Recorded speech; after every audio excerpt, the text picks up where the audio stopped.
Excel में मैंने आप लोगों को बताया था कि हमने एक्सेल में जो है उस क्लास नंबर 3 में हमने insert tab and page layout को ख़त्म कर दिया था और फार्मूलाज को भी साथ साथ।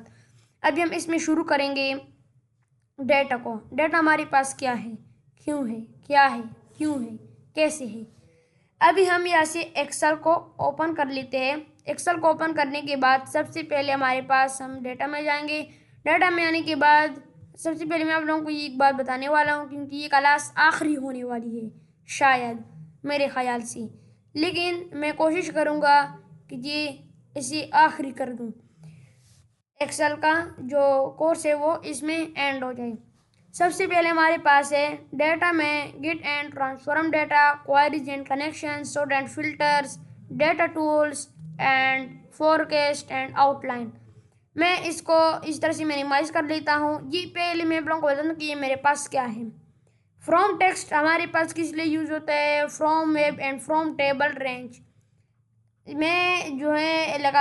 आप लोग चाहते, ठीक है, आप लोग चाहते कि यार मैंने एक चीज़ बनानी है, आपको मिसाल के तौर पर मैं इसको मिनिमाइज कर लेता हूँ और ऐसे मैं एक टेक्स्ट बॉक्स ले लेता हूँ टेक्स्ट डॉक्यूमेंट का और इसको नाम दे देता हूँ MS एक्सेल, ठीक है। और इसको मैं एंटर करके इसको जो है मैं लिख लेता हूँ इसमें, ये एक फाइल है, ठीक है।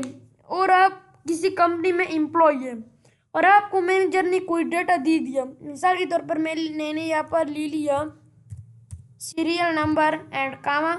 आपने कामा इसके बाद ज़रूर लगाना है, नेम कामा,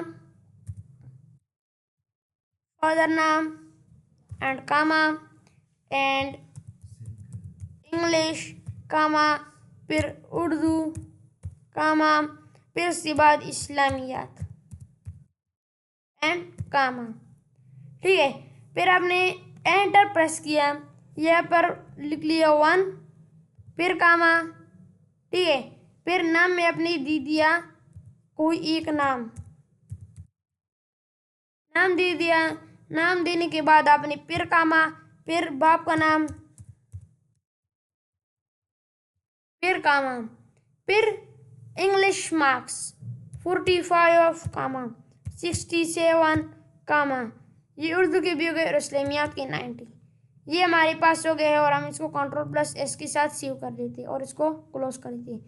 और अभी हम जैसे एक्सेल में आएंगे और आप चाहते कि यार मैंने तो वो डेटा भी यहाँ पर एक एक क्लिक करके लिखूंगा, ये तो बहुत ही मुश्किल काम है। आपने डेटा में आना है, आपने फ्रॉम टेक्स्ट एंड CSV में आना है, या ऐसे आपने जो जहाँ पर भी उसे सेव किया होगा आपने इसको सेलेक्ट करना है ऐसे एंड इम्पोर्ट। आपने इस पर क्लिक किया, थोड़ी देर में हमारे पास ये कनेक्टिंग शुरू हो जाएगी। तो अभी देखो मेरे पास, ये देखो हमारे पास आ गया कॉलम 1, ठीक है। मैं जैसे जैसे इसको लोड कर देता हूँ तो देखो ये मेरे पास आ गया है। लेकिन यहाँ पर अगर हम जो है इसको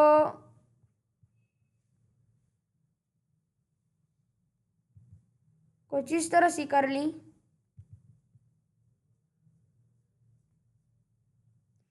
हम इसको क्लोज कर लेते हैं, एक बार फिर ट्राई कर लेते हैं, ठीक है। हम यहाँ से इस फाइल में आए, यहाँ पर जो है हमने इसको बड़ा कर दिया और यहाँ से इसको हम क्लोज कर लेते हैं, ये वाला नीचे वाला जो डेटा है, और फिर Ctrl+S के साथ हमने इसको सेव कर लिया। अभी हमने एक्सेल में आए, ठीक है। एक्सेल में आने के बाद हमने अभी क्या करना है कि डेटा में आने के बाद हमने फ्रॉम टेक्स्ट ऑन, जैसे हमने उसी फाइल को सेलेक्ट करना है और यहाँ पर इंपोर्ट करना है डेस्कटॉप एंड ये वाला एंड इंपोर्ट, हमने इसको इंपोर्ट कर दिया है। अभी देखो थोड़ी देर में ये हमारे पास कॉलम में आ जाएगी। अभी देखो पहले मेरे पास 1 कॉलम में सब कुछ आ रहे थे, लेकिन अभी मेरे पास सब 1 कॉलम में सीरियल नंबर, कॉलम 2 में नाम, कॉलम 3 में फादर नाम, कॉलम 4 में हमारे पास इंग्लिश, कॉलम 5 में उर्दू, कॉलम 6 में हमारे पास इस्लामियात। अगर आप चाहते कि मैं इसमें कुछ डेटा इंपोर्ट करना चाहता हूँ, इसमें कुछ ऐड करना चाहता हूँ, तो फ्रॉम ट्रांसफॉर्म डेटा पर क्लिक करें और आप ऐसे इसमें जो है हमारे पास एक रो जो है वो खाली था। अगर हम इस तरह से तो ये इसको सेलेक्ट करें और रिमूव फ्रॉम, ठीक है। फिर इसके बाद हमें लोड एंड क्लोज लोड यहाँ पर क्लिक करेंगे एंड थोड़ी देर में ये अभी हमारे पास देखो आ गए हैं। अभी आप यहाँ से आसानी जो है वो इसमें अब अपना जो डेटा है वो पुट कर सकते हैं। ठीक है, फिर इसके बाद है हमारे पास फ्रॉम वेब। हम शीट 1 में आते हैं और ऐसे हम अगर डेटा में आए तो फिर उसके बाद हमारे पास फ्रॉम वेब। अगर फ्रॉम वेब पे मैं क्लिक कर लेता हूँ, ठीक है, फ्रॉम वेब पर हमने क्लिक किया। अब यहाँ पर हमसे यूआरएल मांग रहे हैं, तो उसके लिए आपने क्या करना है कि गूगल पे आना है। गूगल पे आने के बाद आपने यहाँ पर कोई भी नाम सर्च कर ले। मैंने यहाँ पर सर्च किया पाकिस्तान, ठीक है, पाकिस्तान सर्च किया मैंने और मैं यहाँ से जो है मैं यहाँ से इस वाले वेबसाइट पर आ गया। तो मैं यहाँ से इसका जो ये वेबसाइट है मैं इसको कॉपी करूँगा। कॉपी किया एक्सेल में, इसको पेस्ट एंड ओके। तो देखो थोड़ी देर में मेरे पास एक वो आ जाएगी, पेज आ जाएगी जिसमें पाकिस्तान का जितना भी डेटा है वो सारा का सारा उस फाइल में मौजूद होगा। यहाँ पर अभी मेरे पास 9 आइटम सेलेक्टेड फॉर प्रीव्यू। अभी यहाँ पर मेरे पास हो रहा है रिफ्रेश, ये हो रहा है और अभी मेरे पास लोडिंग हो रहा है ताकि मेरे पास आ जाए। इसमें हमारे पास बहुत ज़्यादा चीज़ें होती हैं जो कि हम इसे यूज़ करते हैं।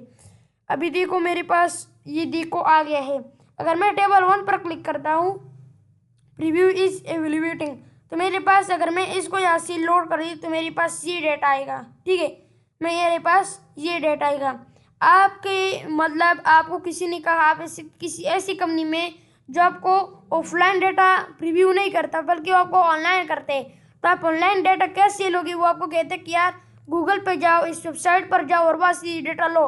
तो आप कैसे लोगे, किस तरह लोगे, आपको तो समझ नहीं है। अगर मैं ऐसे गूगल में आता हूँ तो आपने यहाँ पर किसी आपने ऐसे इसको कॉपी करना, पेस्ट, या आपने फिर आना है ऐसे कॉपी एंड पेस्ट। तो आप यहाँ से शॉर्टकट तरीका डेटा के जरिए इसको यूज़ कर सकते हैं।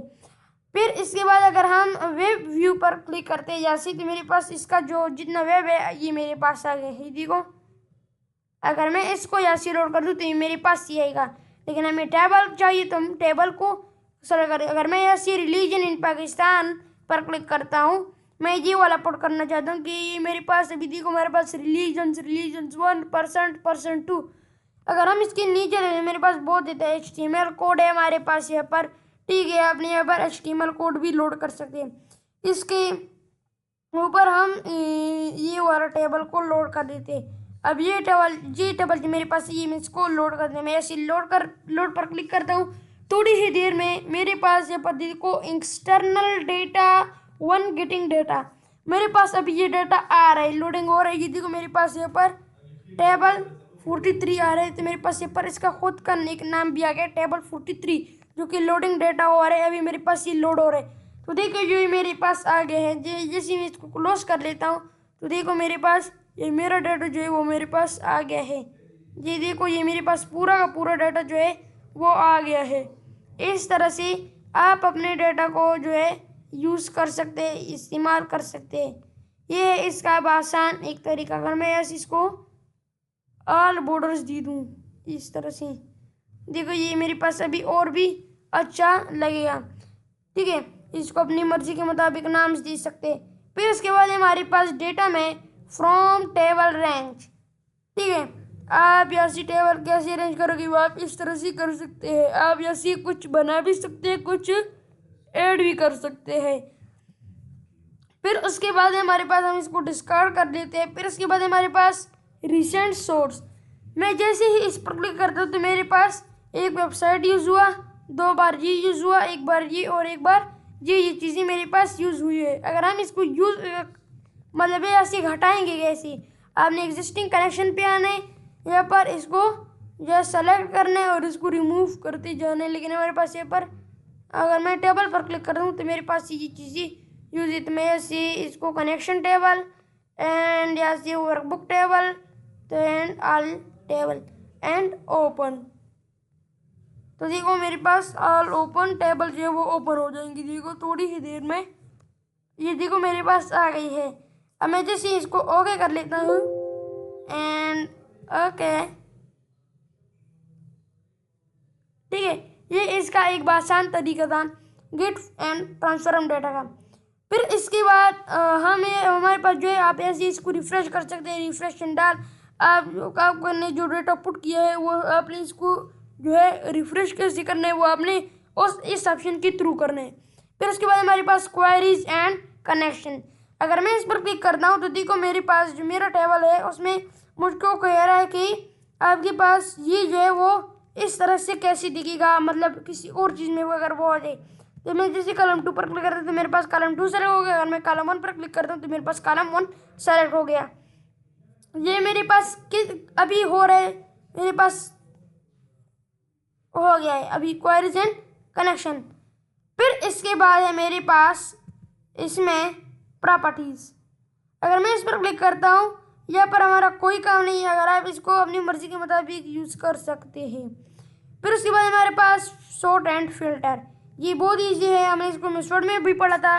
सॉर्ट एंड अगर मैं इस पर क्लिक करता हूँ तो मेरे पास जो जितना भी टेक्स्ट है वो इधर उधर हो जाएगा। अगर मैं इस पर क्लिक करता हूँ तो मेरा इधर उधर हो जाएगा।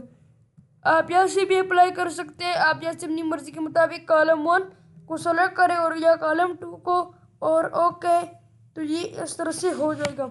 फिल्टर हमारे पास पहले ही है, तो अगर हम क्लियर पर क्लिक करें तो मेरे पास क्लियर हो जाएगा। एडवांस हमारे पास इसमें एडवांस सेटिंग आ जाएंगी। जिस तरह से आपने कोई लिस्ट रेंज करनी है या फिर उसको कोई मतलब लिस्ट बनानी है, वो कैसी बनाओगे, किसी इस तरह से किस तरह डेटा दोगे तो आपने यहाँ पर देना है। फिर उसके बाद हमारे पास टेक्स्ट टू कॉलम। अगर मैं इस पर क्लिक करता हूँ तो मुझको कह रहा है कि आप ऐसे इसको नेक्स्ट करो, नेक्स्ट एंड फिनिश। तो देखो मेरे पास अभी ये कॉलम में आ गया है। फिर इसके बाद मेरे पास इसमें डेटा एंड टूल में फ्लैश फिल, मैं इस पर क्लिक करता हूँ तो मेरे पास, बल्कि इसकी नीचे वाली इसी पर क्लिक करता हूँ तो सेलेक्ट ऑल एंड ओके। मेरे पास कोई डुप्लीकेट नहीं है। अगर मैं यहाँ पर कोई डुप्लीकेट को जो है यूज़ कर लूँ, जैसे कि मैं ऐसे यहाँ पर आया एंड रिजल्ट शीट नंबर 2, अभी मैं देखो डेटा में जाता हूँ और यहाँ से इसको अप्लाई कर लेता हूँ, सेलेक्ट ऑल एंड ओके। हम इसको सेलेक्ट करते हैं इस तरह से इसको, और यहाँ से हमने इसको अप्लाई कर दिया। अप्लाई करने के बाद अभी देखो मेरे पास ये आ गए हैं एंड ओके। आपके पास यहाँ पर नो डुप्लीकेट वैल्यूज